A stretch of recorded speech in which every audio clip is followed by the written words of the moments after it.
हाजि हांमा हांसानि नागिरनाय बर' हारिनि जारिमिनारि आरो सुबुङारि जि मोनथायनि थाखाय बा सिनायथिनि थाखाय जुजिनाय बेनि मोनसे गाबथानो जोङो बिथा मोननायखौबो बेखौ जेन जों दिनै एसे मुगानि नोंथांमोन साफ्रोमखौबो आरो बरायना लाबाय दायो लोगोफोर दानि जि पार्टी गोदान APB alternative party of Bodoland नैबे अल्टारनेटिव अफ बर'लेण्डनि जि गोदान पार्टी नैबे गोदान पार्टीयावहाय बेबायदि 2025 मायथाइखौ बेबायदिनो थांखि खालामनानैहाय बेबायदि देरहासार खालामनो थाखायहाय दानि जि अल्टारनेटिव पार्टी अफ बर'लेण्ड नैबे अल्टारनेटिव पार्टी अफ बर'लेण्डआवहाय बेबायदि गोबां मानसिफोरा माने जयनिं जानायखौहाय नोंथांमोना ससियेल मिडियायावहाय नुखाबाय दायो नोंथांमोना नैबे भिडिअखौहाय आरोबाव नायलांबावनो हासिगौ हामबायसै पलिटिकेल जेब्ला राइट्स दंमोन हिस्ट्रिकेल जेब्ला जिखिनि जोंहा राइट्स दंमोन बेफोरखौ जोङो खमायलांगासिनो थानाय नुदों बेखौ जोङो दासिम जोङो सावरायाखै खिन्थु दिनै बुहुमानो एलायन्सआव सोलिगासिनो दङ एनि पलिटिक्स एभरिवेयर होल वर्ल्डआवनो जोङो एलायन्स नुनो मोनो बेवहाय वी आर अपेन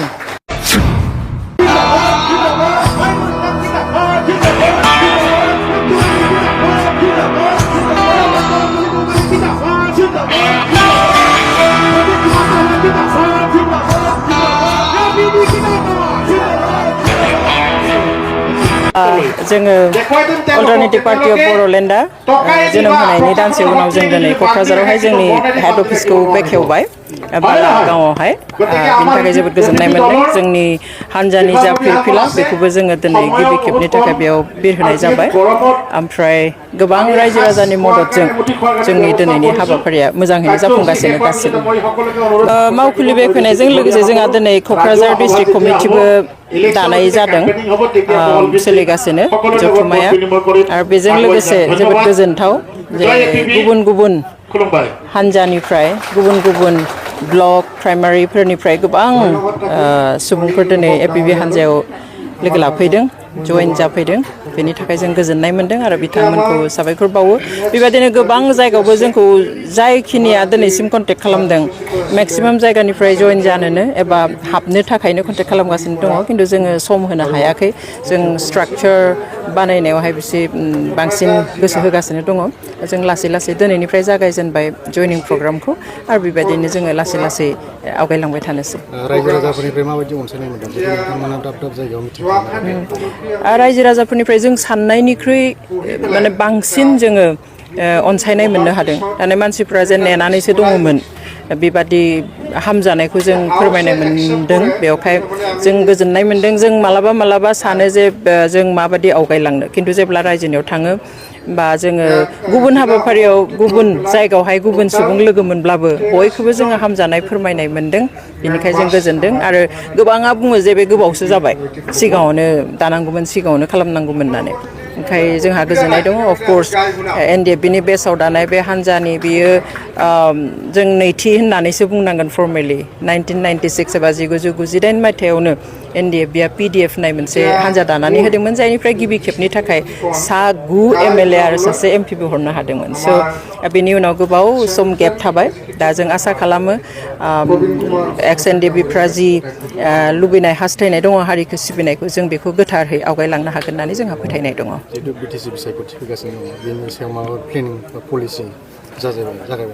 डेफिनेटलि जों जि फैबाय थानाय BTC इलेक्शन जों बेवहाय जोंनिफ्रायबो बाहागो लागोन आरो राजखान्थि हान्जा हिसाबै जोङो डेम'क्रेटिक प्रसेसआव फुल्लि बाहागो लागोन बेबायदिनो बिसायख'थियावबो बाहागो लागोन दायो जोंहा स्ट्राक्चारा कमप्लिट जायाखै उन्दै अबस्थायाव दङ जों आसा खालामो फैगौ मास मोनसेनि दानाव स्पेसियेलि बे मे दानावहाय जोङो गासैबो स्ट्राक्चारखौ कमप्लिट खालामनो हागोन डिस्ट्रिक्ट ब्लक एबा प्राइमारि कमिटि दानायफोरखौ बिनि उनावहाय जोंनि बिसायख'थिनि प्लानिंखौ जोङो जागायगोन